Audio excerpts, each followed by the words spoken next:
दोस्तों, भारत और south Africa की टीम के बीच में टेस्ट सीरीज के पहले टेस्ट का पहला दिन खेला गया और दोस्तों आज का दिन बेहद ही रोमांचक देखने को मिला। तो ऐसे में आज हम आपको इस वीडियो में बताएंगे भारत और अफ्रीका के बीच खेले गए पहले दिन की पूरी रोमांचक हाईलाइट। वैसे इस वीडियो को अंत तक जरूर देखिएगा, लेकिन इससे पहले अगर आप भी विराट रोहित के बहुत बड़े फैन थे तो आप इस वीडियो को एक लाइक करके चैनल को सब्सक्राइब जरूर कीजिएगा। दोस्तों, जैसा कि आप सभी जानते हैं कि इस दौरे पर भारत की टीम और अफ्रीका की टीम एक दूसरे के सामने भिड़ी, जहां पर इस दौरे पर पहले 3 वनडे और 3 टी20 मैचों की सीरीज खेली जा चुकी है। और बता दें कि टी20 सीरीज 1-1 की बराबरी पर समाप्त हुई, जिसके बाद वनडे सीरीज को भारत ने 2-1 से अपने नाम किया और अब बारी थी टेस्ट सीरीज की, जिसका इंतजार सभी फैंस बड़ी बेसब्री से कर रहे थे, क्योंकि दोनों टीम बराबर की थी, जहां दोनों टीमें मुकाबला जीतकर सीरीज में 1-0 की बढ़त हासिल करना चाहती थी। इसलिए अब सभी को उम्मीद थी कि दोनों की टीमों के बीच कड़ी टक्कर देखने को मिलेगी और एक ऐसा रोमांचक मुकाबला हुआ। वहीं सीरीज का आगाज हुआ, जिसका आज पहला दिन था, जहां आपको बता दें कि इस मैच की शुरुआत हुई अफ्रीका की टीम टॉस जीतने के साथ। अफ्रीका ने टॉस जीतकर पहले गेंदबाजी करने का फैसला किया और भारत को पहले बल्लेबाजी के लिए आमंत्रित किया, क्योंकि ओवर काट कंडीशन थी। इसके बाद भारत की ओर से रोहित शर्मा और यशस्वी जायसवाल पारी की शुरुआत करने आए। इन दोनों पर भारत को एक बेहतरीन शुरुआत दिलाने की जिम्मेदारी थी, जहां पर इन दोनों ने ही बल्लेबाजों ने शुरू से संभलकर बल्लेबाजी की और सिंगल डबल से पारी को आगे बढ़ाया। वहीं बाहर वाली गेंदों को अच्छे से लीव भी किया। दोनों काफी अच्छी लाइन में नजर आ रहे थे। हालांकि जरूर अफ्रीकी गेंदबाज अच्छी गेंदबाजी करके भारत के बल्लेबाजों को काफी बीट कर रहे थे, लेकिन 5 रन पर रोहित शर्मा पुल शॉट खेलने के चक्कर में कागिसो रबाडा का शिकार बन गए और इसी के साथ भारत को लगा पहला झटका। रोहित शर्मा ने भारत के लिए सिर्फ 5 ही रन बनाए और इसके बाद बल्लेबाजी करने आए शुभमन गिल, जिसके बाद गिल और जायसवाल ने मिलकर भारत की पारी को आगे संभाला और साझेदारी बनानी शुरू कर दी। दोनों के बीच में काफी अच्छा तालमेल नजर आ रहा था। खासतौर पर यशस्वी जायसवाल काफी अच्छी लाइन में नजर आ रहे थे। हालांकि अफ्रीका गेंदबाज आसानी से भारतीय बल्लेबाजों को रन नहीं दे रहे थे और ओवरकास्ट कंडीशन का पूरा फायदा उठा रहे थे। जहां 10वें ओवर में बल्लेबाजी कर रहे नांद्रे बर्गर ने यशस्वी जायसवाल को आउट कर दिया और भारत को दूसरा झटका दे दिया। यशस्वी जायसवाल ने 37 गेंदों पर 17 रनों की धीमी पारी खेली। इसके बाद में भारत की ओर से बल्लेबाजी करने आए रन मशीन विराट कोहली, लेकिन 12वें ओवर में बर्गर ने भारत को एक और बड़ा झटका दे दिया। जी हां दोस्तों, ओवर की पहली गेंद पर बर्गर ने शुभमन गिल को आउट कर दिया। जहां आपको बता दें कि शुभमन गिल ने भारत के लिए 12 गेंदों पर सिर्फ 2 रन की पारी खेली, जिसके बाद में बल्लेबाजी करने आए बल्लेबाज श्रेयस अय्यर। वहीं अय्यर और कोहली पर भारतीय पारी को संभालने की जिम्मेदारी थी, क्योंकि 24 रन के अंदर ही भारत के 3 बड़े विकेट गिर चुके थे। जिसके बाद कोहली और अय्यर ने मिलकर टीम इंडिया की पारी को संभाला और एक अच्छी साझेदारी बनानी शुरू कर दी। दोनों काफी अच्छी लाइन में नजर आ रहे थे, जहां दोनों सिंगल डबल से पारी को आगे बढ़ा रहे थे, साथ ही में खराब गेंद मिलने पर उसका अच्छा फायदा उठा रहे थे। इन दोनों ने 16वें ओवर में भारत की टीम को 50 रनों के पार पहुंचा दिया, जिसके बाद अफ्रीका गेंदबाजों ने जरूर रनों पर रोक लगाई, लेकिन उससे पहले इन दोनों बल्लेबाजों को कोई फर्क नहीं पड़ा। कोहली तो तेजी से अपनी पारी को आगे बढ़ा रहे थे, साथ में अय्यर भी उनका बेहतरीन साथ दे रहे थे और कदम से कदम मिलाकर चल रहे थे।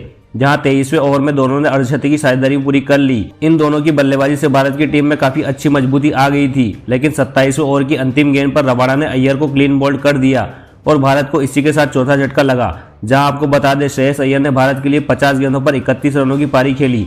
उसके बाद बल्लेबाजी करने आए राहुल, जिसके बाद राहुल और कोहली ने मिलकर भारत की पारी को आगे बढ़ाया और 30वें ओवर में भारत की टीम को स्कोर को 100 रनों के पार पहुंचा दिया। वहीं कोहली भी धीरे धीरे अपने 85 की ओर बढ़ रहे थे, लेकिन 21वें ओवर में कागिसो रबाडा ने सेट हो चुके विराट कोहली को आउट कर दिया और भारतीय टीम को लगा एक बड़ा झटका। बता दें, विराट कोहली ने भारत के लिए 64 गेंदों पर 38 रनों की पारी खेली। इस पारी के दौरान उन्होंने 5 चौके जड़े। अब भारत की हालत काफी खराब नजर आ रही थी और अफ्रीका की टीम फ्रंट फुट पर थी। जिसके बाद बल्लेबाजी करने आए स्पिन ऑलराउंडर रविचंद्रन अश्विन, जिसके बाद अश्विन और राहुल ने मिलकर टीम इंडिया की पारी को आगे बढ़ाया और एक साझेदारी बढ़ानी शुरू कर दी।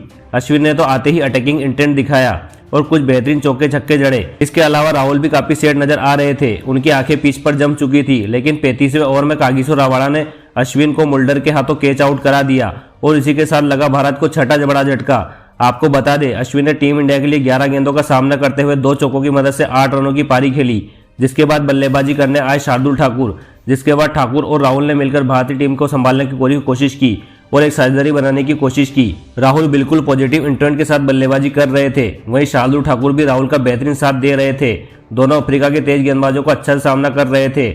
इन दोनों ने 42वें ओवर में भारतीय टीम को पहुंचा दिया 150 रनों के पार। वहीं राहुल भी अटैकिंग इंटेंट के साथ बल्लेबाजी कर रहे थे। इन दोनों की बल्लेबाजी से कहीं ना कहीं भारत की टीम मैच में वापस आ गई थी। जबकि एक समय ऐसा लग रहा था भारत 170 रनों में सिमट जाएगी, लेकिन इन दोनों की पारी से मैच में जान आ गई थी। लेकिन फिर 37वें ओवर की दूसरी गेंद पर रबाडा ने ठाकुर को आउट करके भारत को दिया 7वां झटका, जहां आपको बता दें शार्दुल ठाकुर ने भारत के लिए 33 गेंदों पर 24 रनों की पारी खेली।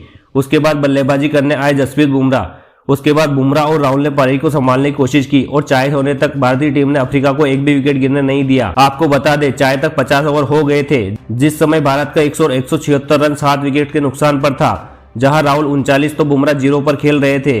जिसके बाद तीसरे सेशन में एक बार फिर बुमराह और राहुल भारत की ओर से बल्लेबाजी करने आए और इन दोनों पर इस सेशन में भारत को काफी अच्छी शुरुआत दिलाने की जिम्मेदारी थी।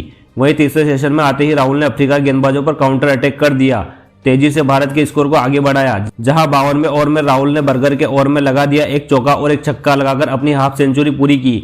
दूसरी ओर बुमराह भी लगातार अफ्रीका गेंदबाजों को झेल रहे थे और राहुल का साथ दे रहे थे, लेकिन पारी का 55वां ओवर लेकर आए मार्को यान्सेंस ने जसप्रीत बुमराह को क्लीन बोल्ड कर दिया और इस तरह भारत को लगा एक और बड़ा झटका।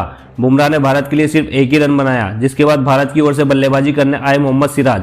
उसके बाद मोहम्मद सिराज ने राहुल का अच्छा साथ निभाया और भारत के स्कोर को आगे बढ़ाया। खासतौर पर राहुल की बात करें तो वह अलग ही लय में नजर आ रहे थे और लगातार अंतराल पर चौके लगाकर भारत के स्कोर को तेजी से आगे बढ़ा रहे थे। वहीं 48वें ओवर में भारत का स्कोर 200 रनों के पार पहुंच गया, जहां राहुल अकेले ही भारत के लिए खड़े थे। वहीं सिराज भी लगातार डिफेंस अप्रोच के साथ बल्लेबाजी कर रहे थे, लेकिन 59वें ओवर में एक बार फिर बारिश आ गई और मैच को रोक दिया गया। वहीं आपको बता दें कि 59वें ओवर में भारत का स्कोर 208 रन 8 विकेट के नुकसान पर था। इसके बाद बारिश नहीं रुकी और पहले दिन का खेल यहीं पर रुक गया, जहां पर राहुल 70 तो वहीं सिराज 0 पर खेल रहे थे। तो दोस्तों आपको क्या लगता है, इस मुकाबले को भारतीय टीम जीतेगी या फिर अफ्रीकी टीम? आपकी राय नीचे कमेंट बॉक्स में जरूर दीजिएगा। इसी तरह क्रिकेट हाईलाइट के लिए भी सब्सक्राइब कीजिए हमारे यूट्यूब चैनल को। धन्यवाद।